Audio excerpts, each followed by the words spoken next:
In the long memory of the world, there are families remembered for their virtues, and others remembered simply because forgetting them would be impossible.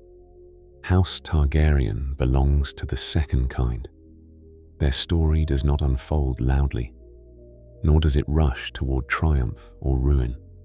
Instead, it drifts forward like smoke from a dying flame, slow and inevitable, carried by ambition, prophecy, and the quiet terror of absolute power.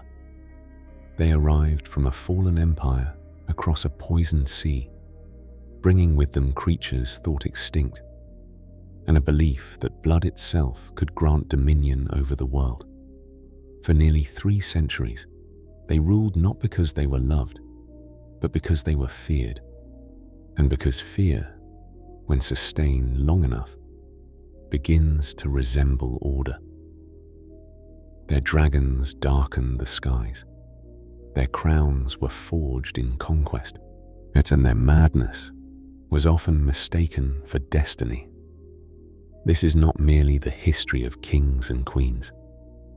It is the record of a family slowly collapsing under the weight of its own legend, a lineage that believed itself closer to gods than men, and paid for that belief in fire, in ash, and in silence. To understand the Targaryens is to understand how power reshapes the human mind, how prophecy corrodes certainty, and how the past never truly releases those who inherit it.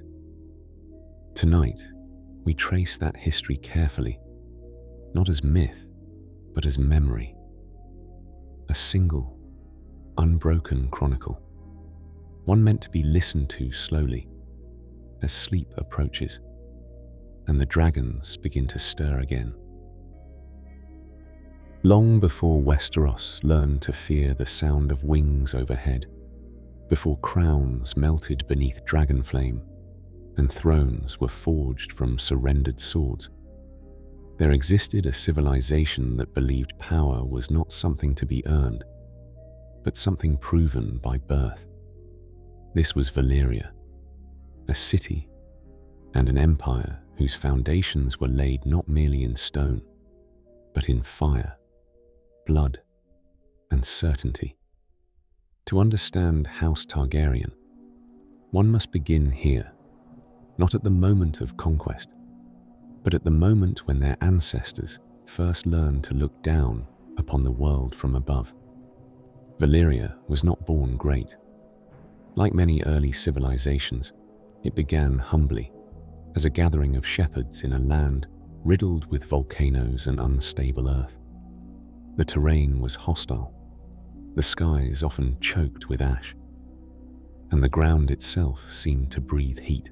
Yet it was precisely this danger that shaped the Valyrian mind.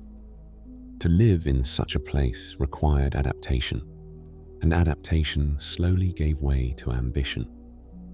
Where others saw an uninhabitable wasteland, the Valyrians saw potential, buried deep beneath fire and stone. The turning point, remembered dimly through fragmented histories and half-burned texts, was the taming of dragons. Whether this came through sorcery, selective breeding, or some lost art of blood magic is never made fully clear. What is known is that dragons were not merely weapons to the Valyrians. They were proof. Proof that nature itself could be bent, that even the most destructive forces could be mastered by those who dared to claim dominion over them. Once dragons were bound to riders, the world tilted permanently in Valyria's favor. From that moment onward, their power ceased to be abstract. It became visible, measurable, and absolute. A single dragon could reduce armies to ash, cities to memory. 10 dragons could reshape continents. And so Valyria expanded, not as a kingdom, but as a freehold, a sprawling sprawling empire governed by dragonlord families who believed themselves elevated above common humanity. Among these families were the Targaryens, not the greatest of the dragonlords, but fully immersed in the same ideology that defined the Valyrian elite. The Valyrian ruling class did not see itself as cruel. In their own understanding, hierarchy was natural. Some were born to rule, others to serve, and many to suffer. This belief was reinforced by bloodline. Dragonlords practiced rigid endogamy, marrying brother to sister, cousin to cousin, not out of tradition alone, but out of fear.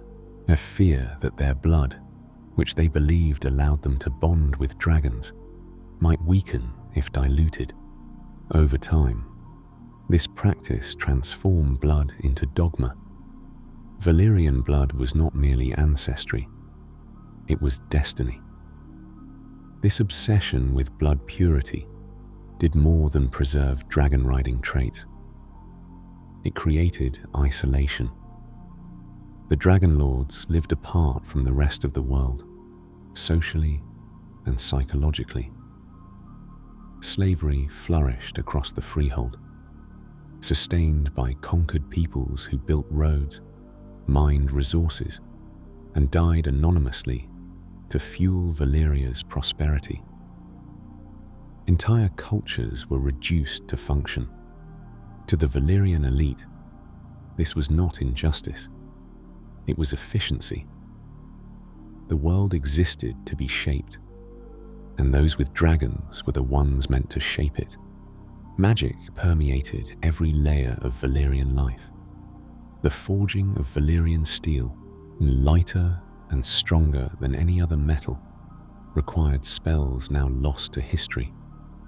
Their roads, fused with dragonfire, still endure centuries later. Their architecture rose impossibly high, elegant and terrifying in equal measure. Even governance was entwined with arcane tradition, as power rested with families whose authority was reinforced by both fire and fear. For House Targaryen, this environment formed the earliest contours of their identity. They learned, as all dragonlords did, that dominance was not something to apologize for. If the world burned, it was because it had resisted. If cities fell, it was because they were weak. Mercy was optional, restraint unnecessary. This worldview did not make the Valyrians monsters in their own eyes. It made them caretakers of order, maintaining balance through overwhelming force. Yet there was a flaw buried deep within this certainty. Valyria relied entirely on control of dragons, of magic, of the earth itself. The freehold expanded across Essos, but its heart remained dangerously close to the volcanic region known as the 14 Flames. These mountains, constantly rumbling beneath the city, were both a source of power and a quiet warning. The Valyrians believed they had mastered them, just as they had mastered everything else. History would later suggest that this belief was not merely arrogant, but fatal. Within Valyria, the Targaryens were not the most powerful house. They did not command the largest number of dragons, nor did they dominate the political councils of the freehold. They were respected, secure, and unremarkable by Valyrian standards. However, this relative obscurity would later be mistaken for foresight. At the time, it was simply circumstance. But it meant that when the end came, the Targaryens were positioned just far enough from the center of power to survive it. The doom of Valyria would eventually erase nearly every trace of this civilization. But long before that cataclysm, the seeds of Targaryen tragedy were already planted. The belief in supremacy. The the dependence on fire as both tool and identity, the idea that blood could justify rule. These concepts would not die with Valyria. They would travel, quietly, across the narrow sea, carried by one family and a handful of dragons, into a world unprepared for them. What is important to understand is that the Targaryens did not invent their madness, nor their ambition. They inherited it. Valyria taught them that power was proof of right, that survival validated belief, and that the world existed in tiers, with dragon lords at the top. When Valyria fell, these ideas did not fall with it. They calcified, hardened by loss, and became even more dangerous in exile. Thus, before the Iron Throne, before Westeros, before conquest or crown, House Targaryen was already formed, not as kings, but as remnants, survivors of a civilization that had burned too brightly and collapsed under the weight of its own certainty. Everything that followed, the dragons, the madness, the wars, was not a deviation from their past. It was its continuation, delayed, but inevitable.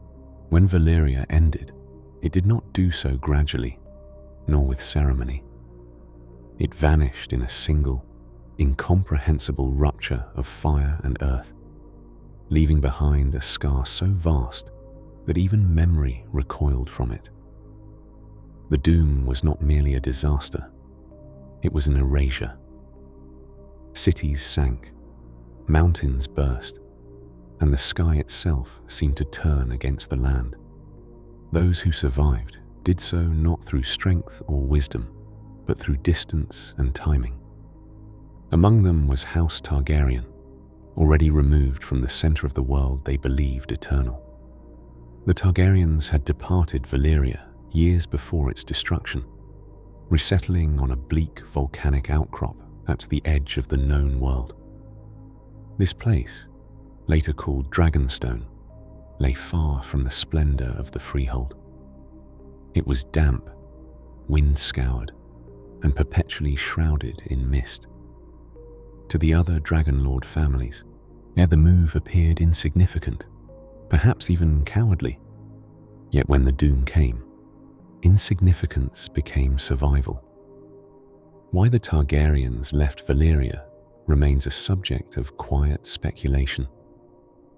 Some later accounts speak of prophecy, of a Targaryen daughter plagued by visions of fire and collapse.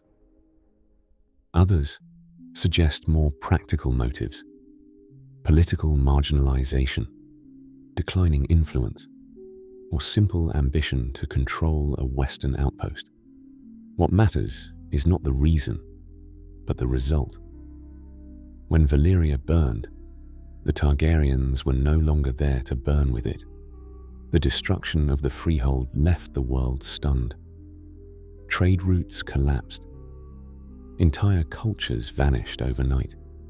The Valyrian language fractured into dialects, preserved only in fragments by scholars and exiles. Dragons, once a common terror across Essos, became suddenly rare. The power vacuum was immense, and for centuries, no empire would rise to fill it. The doom marked the end of an age, and the beginning of a long, uncertain silence.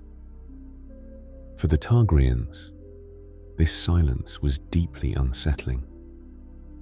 They had not conquered survival. They had inherited it. Their dragons remained, but their context was gone.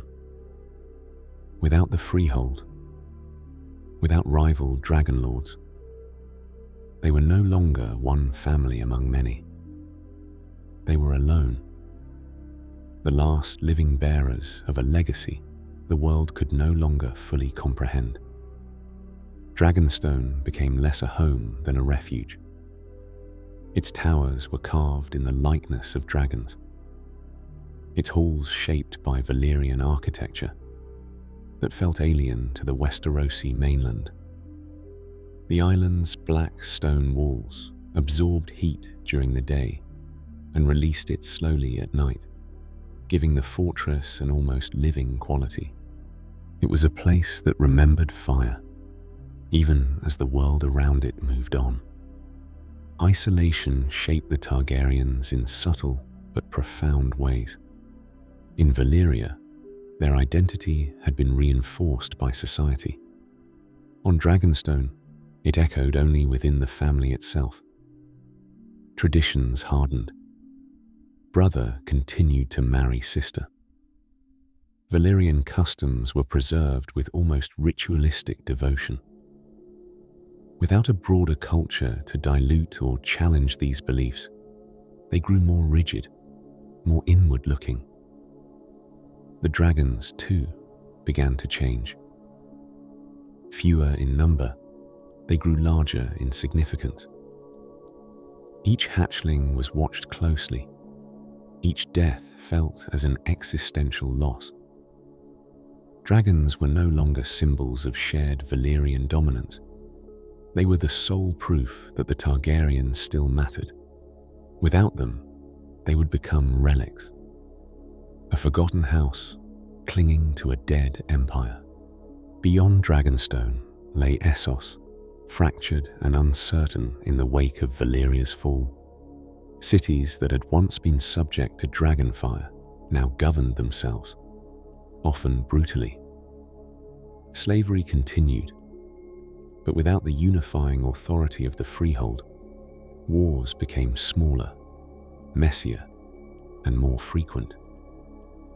To the east, the Doom was a wound that never fully healed. To the west, across the narrow sea, another world waited, largely untouched by Valyrian rule.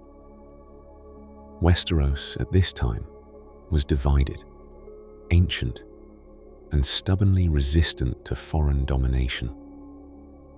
The Seven Kingdoms were not yet seven, but many, ruled by kings who traced their lineage back to the first men and the Andals. They had heard stories of dragons, but few believed them. To them, the Targaryens were distant curiosities, not a threat. Dragonstone was seen as a strange outpost, and not the seed of conquest. This perception suited the Targaryens. For generations, they remained quiet. They did not attempt expansion. They did not press their claims. Instead, they watched. They studied Westeros, its politics, its geography, its endless cycles of war and alliance.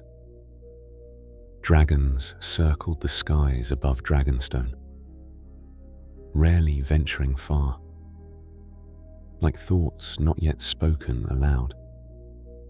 This period of waiting is often overlooked in later histories, overshadowed by the drama of conquest. Yet it was here that the Targaryens became something new. No longer Valyrian aristocrats among peers, they were a dynasty in waiting. The loss of Valyria stripped away their safety net. There would be no rescue, no reinforcement, no shared legacy to fall back on. If they were to rise again, it would be alone. Survival came with a cost. Yet the Targaryens carried the memory of Valyria like a phantom limb, constantly reminding them of what had been lost. Their dragons linked them to that past, but also trapped them within it. They believed themselves chosen, spared for a reason, though that reason remained undefined. This belief, vague but persistent, would later crystallize into prophecy. Silence does not erase ambition. It refines it. Over generations, the idea took hold that their survival was not accidental. that the gods, or fate, or something older and darker, had preserved them for a purpose. This sense of destined isolation would become a defining trait of House Targaryen. They were not merely waiting, they were being tested. By the time the world began to stir again, by the time one Targaryen would look westward and see not exile but opportunity, the family had already been shaped by loss, by patience, and by the quiet pressure of inherited superiority. The doom had not destroyed them. It had narrowed them, sharpened them, and left them poised at the edge of history. History often presents conquest as an act of ambition, a simple equation of strength imposed upon weakness. Yet for Aegon Targaryen, the decision to cross the narrow sea was shaped by something quieter and far more dangerous than hunger for land. It was shaped by belief. Not belief in victory, which dragons could already guarantee, but belief in necessity. Aegon did not merely want to rule, he believed he had to. Aegon Targaryen was born into the long demons of Dragonstone, generations after the doom, when the memory of Valyria had begun to fossilize into myth. He inherited dragons, certainly, but more importantly, he inherited isolation. The world beyond the island had continued without his family, and that absence gnawed at the Targaryen sense of purpose. Dragons were not meant to circle empty skies. A power unused begins to feel like neglect. Unlike later kings, Aegon was not remembered for madness or cruelty. Contemporary accounts describe him as reserved, distant, almost withdrawn. He spoke little, listened more, and ruled his household with a calm authority that rarely needed reinforcement. This restraint has often been mistaken for benevolence. In truth, it reflected certainty. Aegon did not need to convince others of his right to rule. He had already convinced himself. Central to that conviction was what later generations would call Aegon's dream. According to Targaryen tradition, passed quietly from heir to heir, Aegon foresaw a darkness rising in the far north, a threat not bound by crowns or borders. In this vision, the fractured kingdoms of the world stood no chance alone. Only a united realm, forged under a single ruler, could survive what was coming.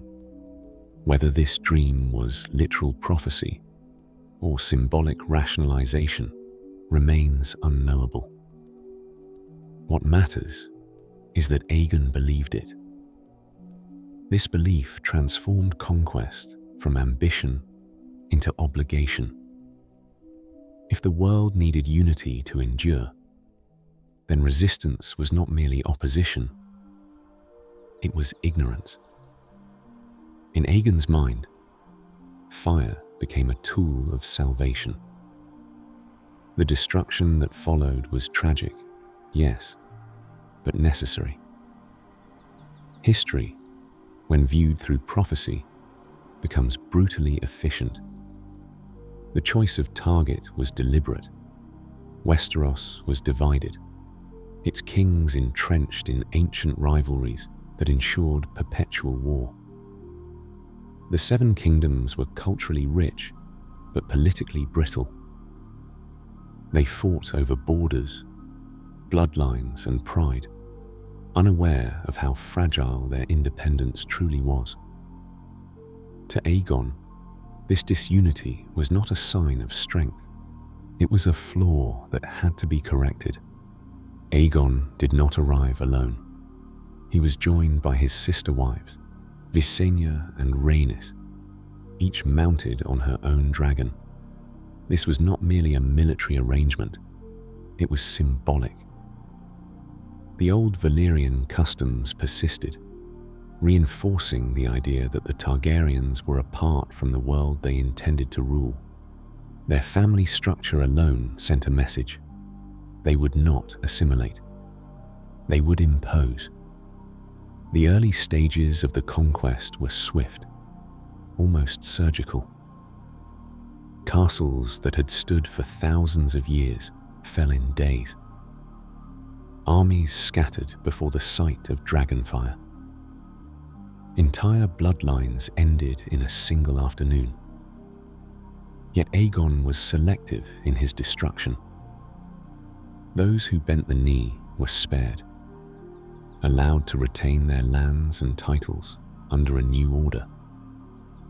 This was not mercy born of kindness, but strategy. A ruler who intends permanence must eventually stop burning. The most enduring symbol of this philosophy was the throne itself, forged from the swords of defeated enemies, twisted and sharp. It was deliberately uncomfortable. It was never meant to be a seat of rest. It was a reminder. Rule was not a privilege to be enjoyed, but a burden to be endured. Power, once claimed, demanded constant vigilance. What distinguished Aegon from later conquerors was not the scale of his violence, but its framing. He did not proclaim himself a god, nor did he seek worship. He ruled through law as much as fire, codifying customs, respecting local traditions where possible, and establishing institutions that outlived him. These actions suggest a man thinking not in years, but in centuries. Yet beneath this order lay the same Valyrian assumption that had shaped his ancestors. The belief that some were born to rule, and others to follow. Aegon's dream did not challenge this hierarchy. It justified it. If the world was to be saved, it would be saved by those strong enough to do what others could not. The conquest ended not with celebration, but with consolidation. Aegon's crown marked the beginning of a new era, but also the beginning of a quiet contradiction. The realm was united, yes, but held together by fear. Dragons enforced peace, but peace enforced by terror is always temporary. As long as the dragons lived, the dream endured. When they began to fade, so too would the certainty that had built the kingdom. Aegon's legacy was not the land he conquered, but the idea he implanted into his bloodline. That rule was destiny, and that power was responsibility. That fire, when wielded correctly, could cleanse the world of chaos. This idea would sustain House Targaryen for generations and slowly, inevitably, poison it. Conquest ends when resistance fades, but rule begins only when fear learns to obey. For House Targaryen, this transition from destroyers to governors was the most delicate phase of their dominion. Fire could win a kingdom in a generation, but only structure could hold it together across centuries. The dragons had done their work. Now the question became how to make their shadow permanent.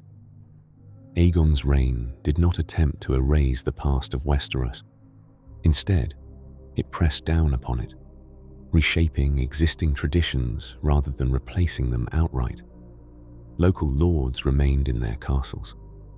Ancient houses kept their names, their banners, their histories. On the surface, little seemed to change, but above it all sat a single authority, distant yet absolute, capable of ending any dispute with fire if obedience failed. No, the Iron Throne was more than a seat of power. It was a lesson, forged from the swords of those who had resisted. It embodied the principle that rebellion was not forgotten, only repurposed. Every jagged edge was a memory of defeat. Every cut inflicted upon an inattentive king was a reminder that rule itself was dangerous. The throne demanded awareness. It punished complacency. Iron Throne. From this seat, the Targaryens governed not as conquerors, but as arbiters. Laws were standardized, borders stabilized. Feuds that had lasted generations were settled by decree rather than bloodshed. This was the paradox of Targaryen rule: peace enforced by the constant possibility of annihilation. The realm was calmer than it had ever been, yet never truly at ease. Dragons were central to this order. They were not deployed frequently, but their power lay in anticipation. A single flight over a rebellious region often ended conflicts before they began. This restraint was intentional. Fire used too often loses its meaning. Fire used sparingly becomes legend. The early Targaryen kings understood this instinctively. They ruled from above, not only physically, but psychologically. Over time, the presence of dragons reshaped the very concept of law. Justice was no longer negotiated between equal powers. It flowed downward from the throne. The king's word became final, not because it was always wise, but because it was unquestionable. Lords learned to appeal rather than resist. Rebellion became unthinkable, not because it was immoral, but because it was futile. Yet absolute power requires distance. The Targaryens were careful to remain slightly apart from their subjects, that they did not fully assimilate into Westerosi culture. Valyrian customs persisted at court. The practice of incest, unsettling to the faith and nobility alike, continued as a quiet assertion of difference. The message was subtle but clear. The dragon did not belong to the flock. This separation preserved authority, but it also planted resentment. The faith tolerated the Targaryens because dragons made resistance impossible. The lords obeyed because stability benefited them. The small folk accepted because peace, even imposed peace, was preferable to endless war. But acceptance is not loyalty. It is endurance. And endurance has limits. As generations passed, the system began to strain. Dragons aged. Some grew ill.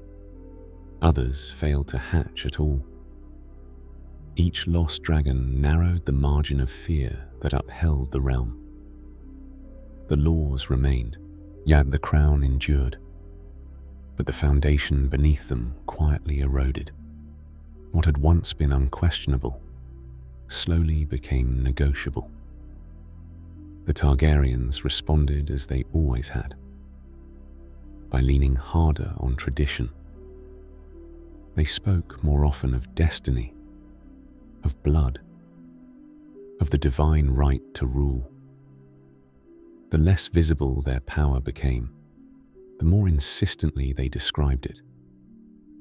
This was not weakness yet, but it was insecurity. Fire no longer spoke for itself.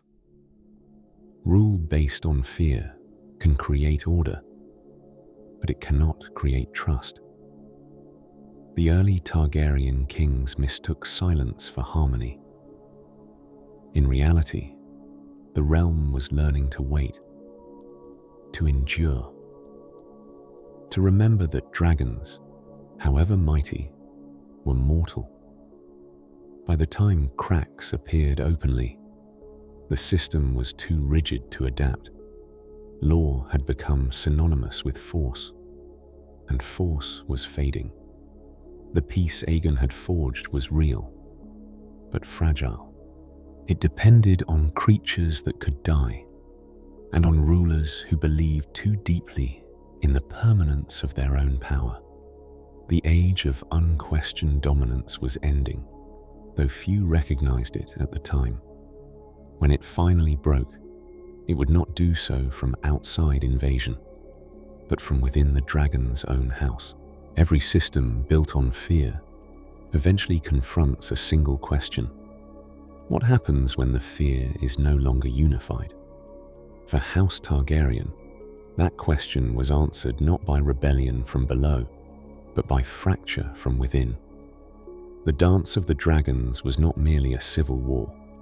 It was a slow unmaking of the very logic that had sustained Targaryen rule since the conquest. Fire, once the guarantor of order, became its undoing.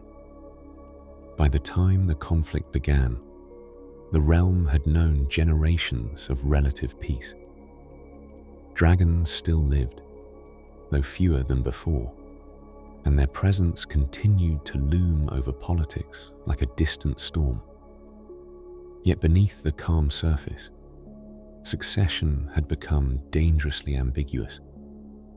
The Iron Throne, forged to symbolize singular authority, offered no clear answer when competing claims emerged from the same bloodline. Tradition, agenda, precedent, and personal loyalty collided in ways the Targaryens had never needed to resolve before. At the heart of the conflict was inheritance. The question of who had the right to rule was no longer answered by conquest or prophecy, but by interpretation. Competing branches of the same family invoked the same legacy to justify opposing claims. Each side believed itself legitimate, each possessed dragons, and each understood, perhaps more clearly than anyone else in the realm, exactly how destructive those dragons could be. What followed unfolded slowly at first. Declarations were made, alliances formed. Banners were raised not against a foreign enemy, but against kin. The realm watched uneasily as the house that had promised stability began to turn inward. Lords were forced to choose sides, not based on justice or wisdom, but on proximity, advantage, or fear of retribution. Neutrality became impossible. Silence itself was interpreted as opposition. The true horror of the dance lay not in its battles, but in its intimacy. Dragons fought dragons. Riders who shared blood and history met each other in the sky, unleashing fire not upon strangers but upon family. The weapons that had once unified the realm now tore it apart with terrifying efficiency. Each loss was irreversible. Dragons did not return from death. Their extinction accelerated with every clash. Cities burned, not as acts of conquest, but as consequences of desperation. Civilian populations, long accustomed to peace enforced from above, now found themselves beneath skies filled with flame. The small folk, who had never consented to this war, suffered its full weight. For the first time since Aegon's conquest, dragonfire was no longer controlled. It was chaotic, retaliatory, and personal. Psychologically, the war marked a turning point. The mystique of the dragon began to fracture. When people saw dragons screaming as they fell from the sky, when they watched them die not as instruments of divine judgment, but as casualties of dynastic quarrels, something fundamental changed. Fear gave way to disillusionment. Awe curdled into resentment. The dragon was no longer an abstract force of order. It was a weapon wielded irresponsibly by flawed rulers. Within House Targaryen itself, the cost was devastating. Lines of succession were erased in fire. Children died before they could inherit the burdens placed upon them. Survivors were left scarred, both physically and mentally, haunted by the knowledge that their family had nearly destroyed itself over the very power meant to secure its future. The war ended not with triumph, but with exhaustion. There were no true victors, only those left standing amid ruin. The throne remained, but its authority was diminished. More importantly, the dragons were nearly gone. The creatures that had made Targaryen rule inevitable were now rare, weakened, and increasingly fragile. The realm noticed. Memory is long, and fear fades when it is not reinforced. In the aftermath, the crown attempted to restore order through law and reconciliation.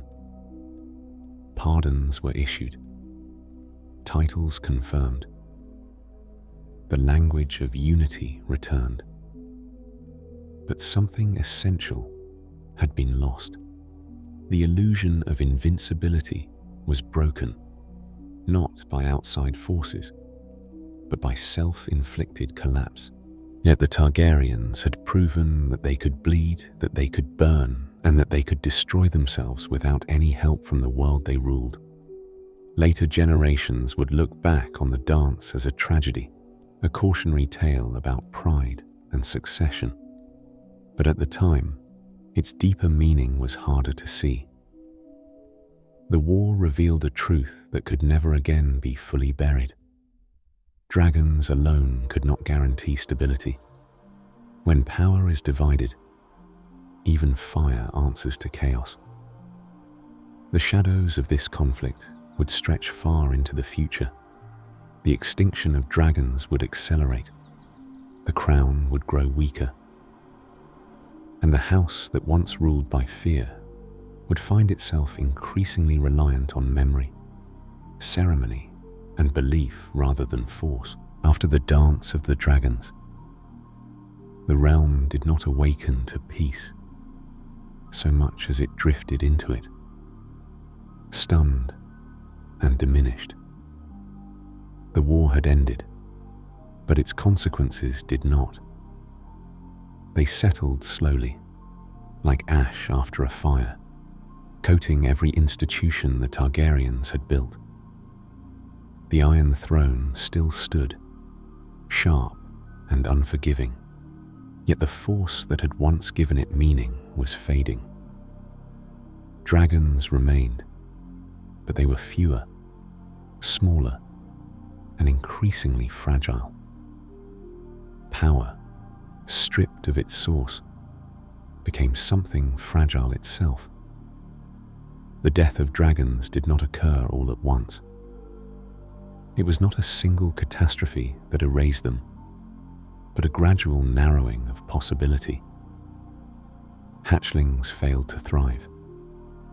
Eggs hardened into stone. Dragons that once grew vast and terrible now reached only a fraction of their former size. Their flames weakened. Their lifespans shortened, and each generation noticed the change, and each struggled to explain it. Some blamed the war. Dragons had been forced to fight one another in unnatural ways, pushed beyond their limits by human conflict. Others whispered of broken magic, of Valyrian arts lost with the Doom, now finally catching up to the last survivors. A few suggested a more uncomfortable truth, that dragons, like empires, required expansion to remain strong. Caged within the narrow skies of a single realm, they withered. For the Targaryens, this decline was existential. Dragons were not merely weapons. They were the foundation of legitimacy. Without them, the family's claim to rule rested on memory rather than bossy. Memory can inspire loyalty, but it cannot end a rebellion overnight. As the dragons weakened, so too did the certainty that had surrounded the crown since Aegon's day. The realm sensed this shift instinctively. Lords grew bolder in their negotiations. The faith pressed harder against Valyrian customs it had long tolerated.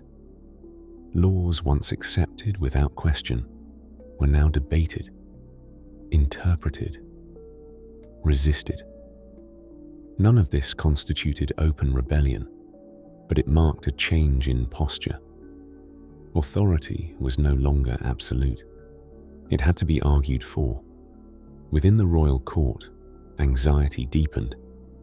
Kings and councils attempted to compensate for the loss of fire with structure. Bureaucracy expanded. Alliances were formalized through marriage rather than intimidation. Armies were strengthened. Castles reinforced. These measures created the appearance of stability, but they also revealed weakness. Dragons had made standing armies secondary. Without them, war once again became a matter of numbers, logistics, and time. The psychological impact on the Targaryens was profound. They had been raised to believe that dragons were an extension of themselves, a birthright as natural as breath. To watch that birthright erode was to confront a future they had never prepared for. Some responded with denial, insisting that the dragons would recover, that this was merely a passing decline. Others turned inward, obsessing over bloodlines, rituals, and prophecy, searching for a reason their supremacy appeared to be slipping away. Dragonstone, once a symbol of survival and strength, became a place of uneasy reflection. Its skies were quieter. Its caverns, once alive with heat and movement, grew still. Each unhatched egg was a reminder that time was not on the Targaryen side. Yet the island that had sheltered them after Valyria now mirrored their condition, enduring but diminished. In the wider realm of Westeros, stories began to change. Dragons were no longer described as unstoppable gods of flame, but as dangerous animals that could be killed under the right circumstances. Songs softened. Fear lost its edge. This shift mattered more than any military calculation. The Targaryens had ruled through perception as much as force, and perception was turning against them. Ironically, peace endured. Without dragons, the great houses had less reason to provoke the crown openly. No one wanted a return to the chaos of the dance. Yet this peace was brittle. It relied on restraint rather than awe. The realm obeyed not because it feared annihilation, but because it feared instability. These are not the same thing. One commands loyalty. The other only postpones defiance. As the last dragons died, the moment passed with less ceremony than one might expect. There were no great proclamations, no final roar heard across the kingdom, just absence, an empty sky, a quiet court, a dynasty forced to acknowledge that the age which had justified its rule was over. The Targaryens adapted, but adaptation came at a cost. Without dragons, they were forced to engage with the realm as mortals among mortals. Their authority became personal, dependent on the temperament and competence of individual kings. Where once the throne could endure weak rulers, now it could not.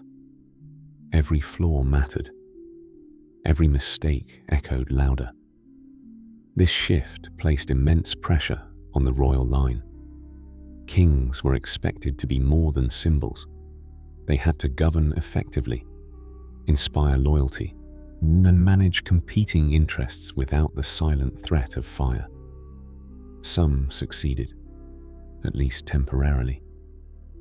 Others failed spectacularly.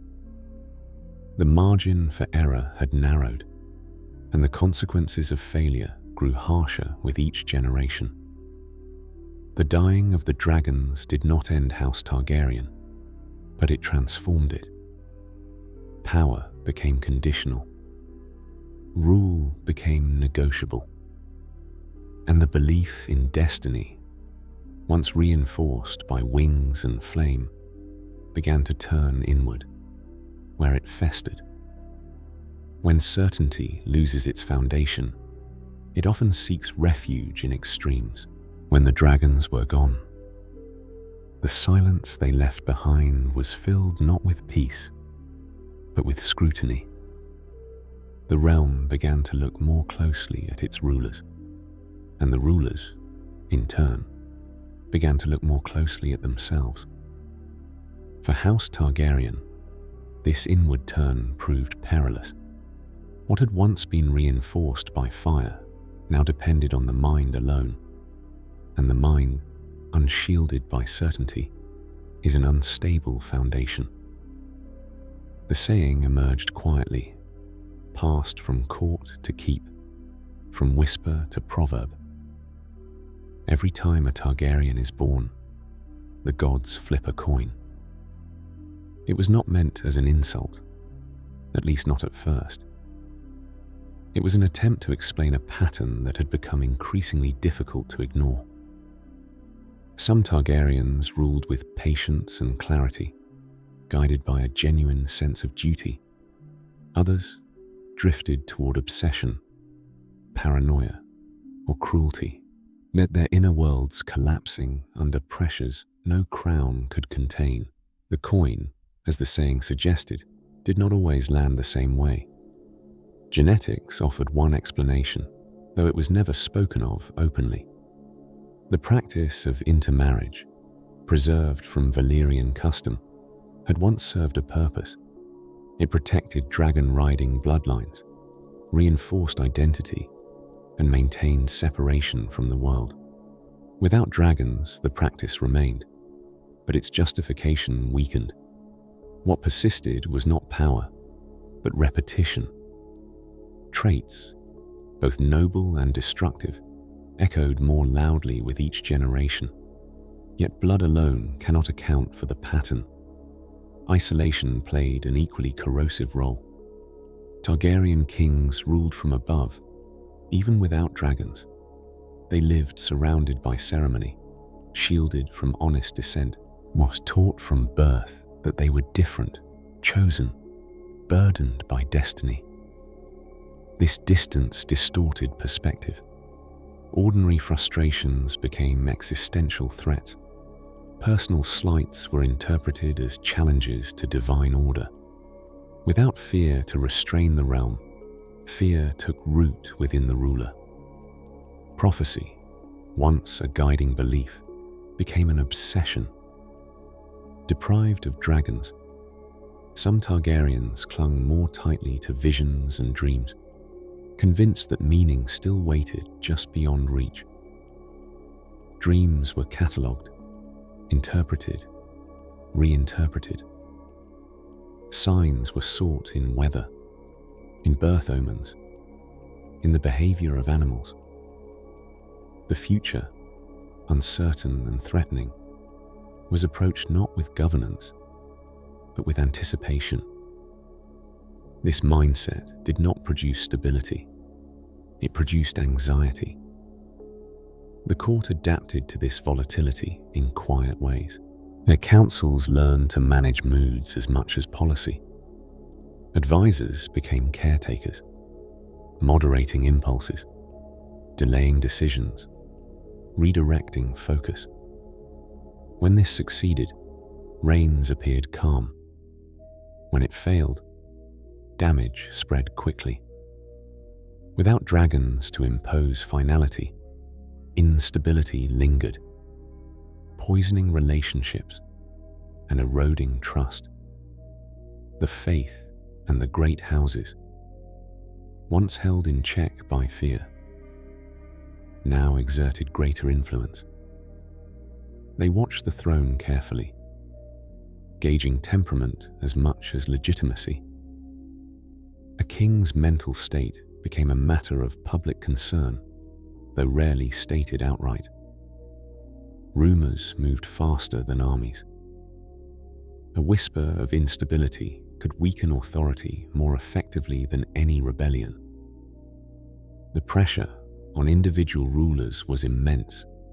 To rule well meant overcoming not only political challenges, but the weight of expectation, legacy, and scrutiny. To fail meant confirming every doubt the realm harbored about dragonless kings. Each generation inherited not just a crown, but a growing archive of past failures, remembered and compared. The margin for error shrank further. Some Targaryens responded with restraint, deliberately limiting their own power, relying on law and counsel. These reigns were often remembered fondly, though rarely with awe. Others recoiled from limitation, seeing it as betrayal of destiny. For them, compromise felt like erosion. Authority, once absolute, now required negotiation, and negotiation felt like weakness.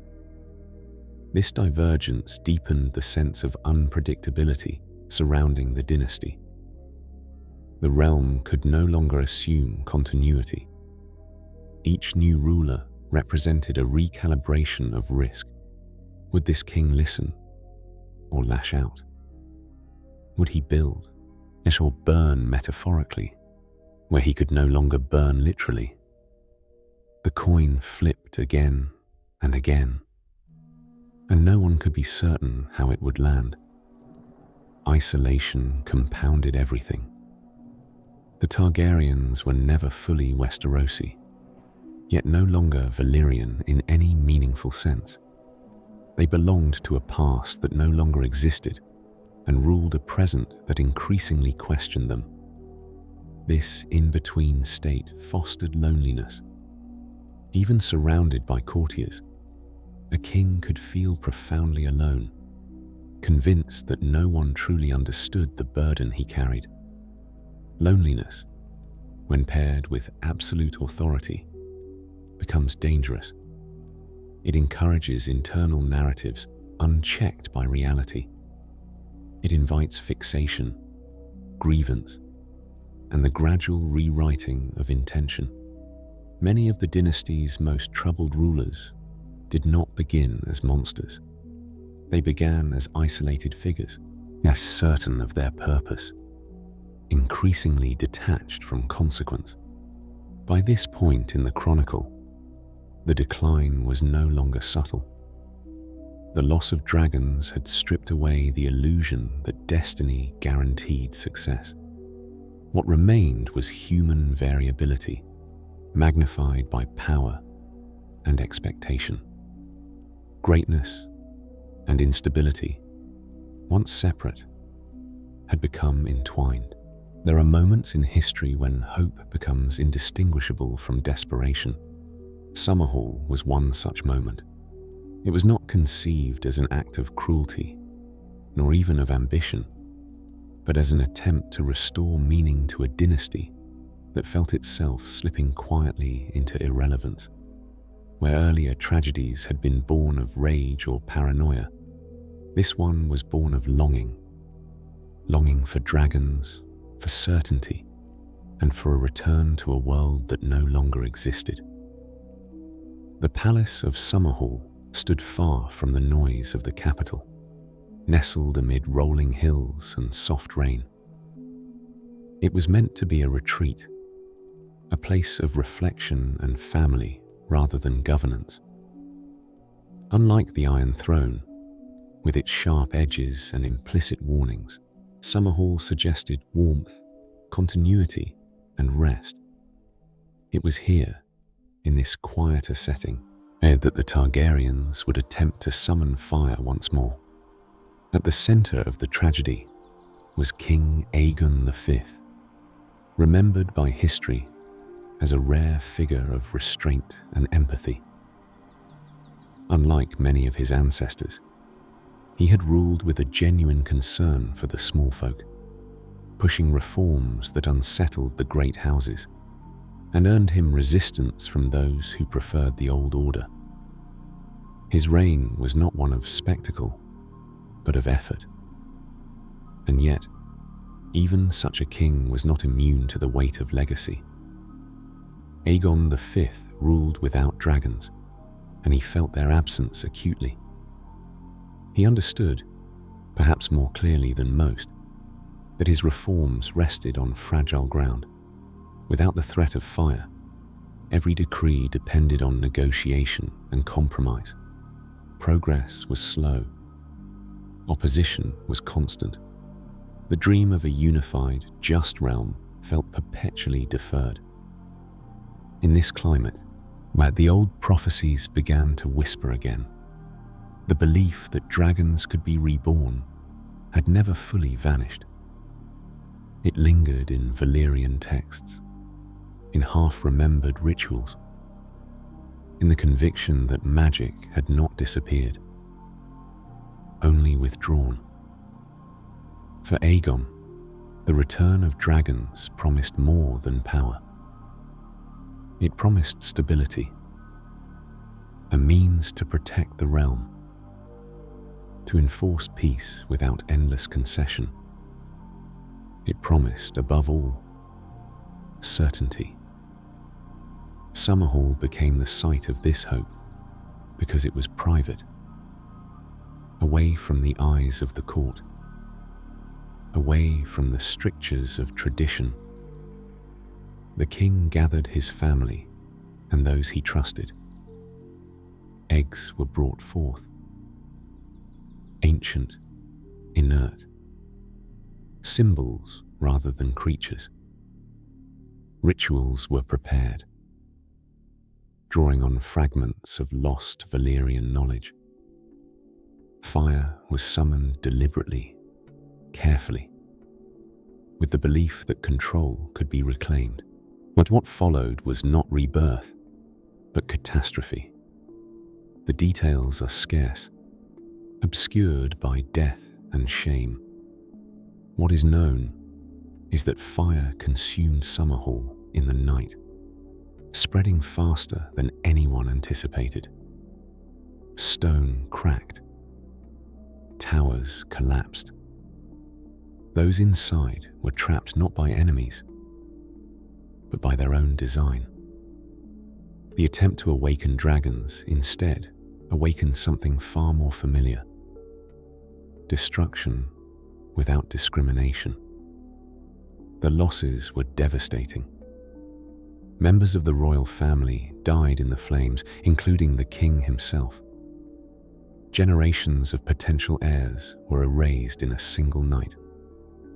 The palace, once a symbol of quiet hope, was reduced to ash and ruin. When dawn came, there were no dragons in the sky, only smoke and silence. The realm reacted with subdued horror. There were no rebellions sparked by Summerhall, no immediate political upheaval, and instead there was a collective reckoning. The tragedy confirmed what many had long suspected, that the pursuit of lost power was more dangerous than its absence. Dragons, once gone, could not be summoned back without cost, and the cost, when paid, was unbearable. For House Targaryen, Summerhall became a wound that never fully healed. It marked the final severing of the old world from the new. No serious attempts to restore dragons followed. Prophecy did not disappear, but it became quieter, more internal, burdened by guilt. Fire, once a symbol of legitimacy, was now inseparable from failure. The survivors carried this weight forward. They inherited not only a diminished throne, but the memory of a family consumed by its own hope.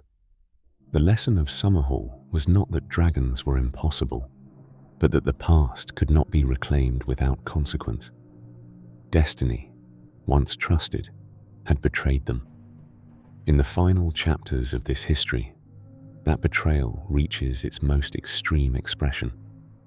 The last Targaryen kings would not seek rebirth through fire, but would instead fear it, hoard it, and finally turn it inward. The final years of House Targaryen rule did not arrive as a sudden collapse. They arrived as a narrowing corridor, each decision reducing the space in which the dynasty could still maneuver. By the time the end came, it felt less like a shock than a release. The crown had become a weight the realm could no longer carry, and the king who wore it could no longer carry himself. Aerys the Second Targaryen began his reign with promise. He was young, articulate, and keenly aware of the limits that now constrained the throne. Without dragons, a king had to rule through alliances, law, and the careful management of powerful lords. For a time, Aerys seemed capable of this balance. His early court was energetic. His vision appeared restorative rather than destructive. Yet even in these early years, there were signs of strain, an impatience with contradiction, a sensitivity to perceived disrespect, a need for affirmation that bordered on hunger. The turning point was not ideological but personal. Captivity, humiliation, and betrayal, whether real or imagined, reshaped Aerys's relationship with power. Once freed, he withdrew not into humility, but into suspicion. Trust narrowed to a handful of figures, then to almost none. Where earlier Targaryens had relied on fear as a tool, Aerys relied on fear as a shield. He saw plots everywhere, not because they were there, but because he could not imagine safety without absolute control. The court transformed accordingly. Doors closed. Councils shrank. Decisions were made in isolation. The king's presence became erratic, his moods unpredictable. Justice ceased to be consistent and became performative, designed not to maintain order, but to reassert dominance. Punishments escalated. Mercy vanished. Fire, long absent from the politics of rule, returned in a new and terrifying form. The obsession with wildfire was not accidental. It was memory made substance. Deprived of dragons, Aerys sought a replacement, an element that could inspire the same fear, deliver the same finality. Wildfire promised annihilation without negotiation. It offered the illusion of restored supremacy. Stored beneath the city and guarded obsessively, it became both weapon and reassurance, a reminder that destruction remained within reach. King's Landing lived under this tension daily. The city had been built as a symbol of unity, but now it existed as a hostage to the king's paranoia. The people did not see the wildfire, but they felt its presence in the tightening of laws, the sudden executions, the whispers that moved through alleys and halls alike. Fear returned to the realm, but it was no longer strategic. It was indiscriminate. The great houses responded as they always had when the crown overreached, cautiously at first, then collectively. Loyalty eroded not because of ideology, but because unpredictability made obedience dangerous. When a ruler cannot be reasoned with, compliance becomes a gamble. Alliances formed quietly. Lines were drawn without banners. The realm did not rise in rebellion all at once. It leaned away from the throne, testing whether it could stand without it. Aerys interpreted this shift as confirmation of his fears. Each act of restraint by his vassals became evidence of treason. Each delay as a conspiracy. His response was escalation. More arrests, more executions, more fire. The logic was circular and inescapable. Fear justified cruelty. Cruelty produced resistance. Resistance justified greater fear. What made this period uniquely tragic was its inevitability. By this stage, there were no dragons left to command obedience, no prophetic dream to inspire unity, no shared memory of conquest to stabilize the realm. All that remained was a man attempting to rule an empire with terror alone. History had already shown that such rule could not endure. The Targaryens themselves had proven it during the dance. Yet memory offers little protection when fear has replaced reflection. The end came not as a coronation or a decree, but as a reckoning. When the city finally turned against the king, it did so not out of ambition, but out of exhaustion. The choice was no longer between loyalty and rebellion, but between survival and annihilation. The wildfire that Aerys had hoarded as reassurance became the final symbol of his failure. Power amassed without wisdom, destruction prepared without purpose. With his death, the dragon throne did not pass quietly to another of his line. It broke. The rebellion that followed was not merely political, it was historical. 3 centuries of rule ended not with ceremony, but with a door closing. The dynasty that had united the realm through fire was extinguished by its absence. In the aftermath, the Targaryen name lingered like smoke. Exiles carried it across the sea. Stories preserved it in song and warning. The throne remained, but its meaning had changed. Fire had not saved the dynasty. It had consumed it. When a dynasty ends, it does not vanish. It disperses. Its power dissolves into memory, rumor, and unresolved consequence. The fall of House Targaryen left no single replacement for what it had been. Instead, it left a vacuum shaped like fire, an absence that continued to influence the realm long after the last Dragon Lord lost his crown. In the immediate aftermath, Westeros attempted to steady itself through familiarity. New rulers promised stability without terror, law without flame. The Iron Throne remained, but it was no longer the axis of inevitability. It became a seat that could be challenged, criticized, even ignored. Lords adjusted. The faith recalibrated its authority. The realm learned, slowly and imperfectly, how to exist without the looming certainty of dragonfire. Yet the Targaryens did not truly disappear. They became a story the world could not stop telling. Their name lingered in songs and warnings, invoked to explain both greatness and ruin. Parents frightened children with tales of madness and flame. Scholars debated whether the peace they had enforced had been worth its cost. In this way, the dynasty continued to rule, not through law, but through imagination. Across the narrow sea, in exile, the Targaryen legacy hardened into something purer and more dangerous. Identity without responsibility. Stripped of the burdens of governance, the idea of the dragon became idealized. Fire was no longer associated with burned cities and dead innocents, but with justice denied. and crowns stolen. Loss simplified memory.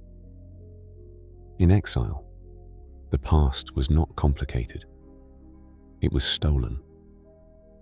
This transformation mattered because legacy was, when untethered from consequence, becomes combustible.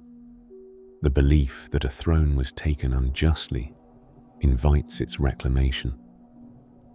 The belief that destiny was interrupted rather than fulfilled demands correction. In this space between memory and myth, the Targaryen story began to turn inward again, focusing not on what had been done, but on what was owed. The realm itself could not fully escape this shadow. Every crisis was measured against the past. When order failed, some whispered that dragons would have ended it swiftly. When rulers hesitated, comparisons were drawn to kings who never needed permission. Even in rejection, the Targaryens set the standard by which power was judged.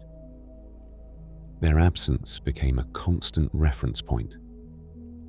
Centuries of rule had trained the world to expect solutions delivered from above, but removing that expectation did not erase it. It left behind a longing, sometimes for safety, sometimes for certainty, sometimes simply for an end to complexity. The dragon, as symbol, promised all three. That promise remained seductive. This is why the Targaryen legacy did not conclude with rebellion or exile. It persisted because it addressed a fundamental human desire: the wish for order without ambiguity. Fire is decisive. It leaves no room for debate. In a world increasingly defined by negotiation and compromise, the memory of fire retained its appeal. In time, that memory would find a living vessel in Daenerys Targaryen. Born into exile, raised on stories of stolen glory, she inherited not a kingdom, but an expectation. Her journey would not merely revive the name of Targaryen, when it would test whether the world that had survived dragons was truly finished with them, or whether it had only been waiting. Yet even without her, the truth remains. The Targaryens reshaped history, not because they ruled, but because of how they ruled. They proved that power could impose peace, but not understanding. That destiny could justify action, but not absolve consequence. That fire could unify a realm, and just as easily teach it how to burn. What endures is not the throne, nor the crown, nor even the dragons themselves. What endures is the question they left behind: whether absolute power can ever be wielded without eventually turning inward. The Targaryens believed they were chosen to answer that question. History suggests otherwise. As the echoes fade and the ashes settle, the world moves on, changed, wary, and still listening to the distant memory of wings overhead. The age of dragons may have ended, but its lessons do not sleep. They wait, quiet and patient, for the moment when their fire is once again mistaken for salvation.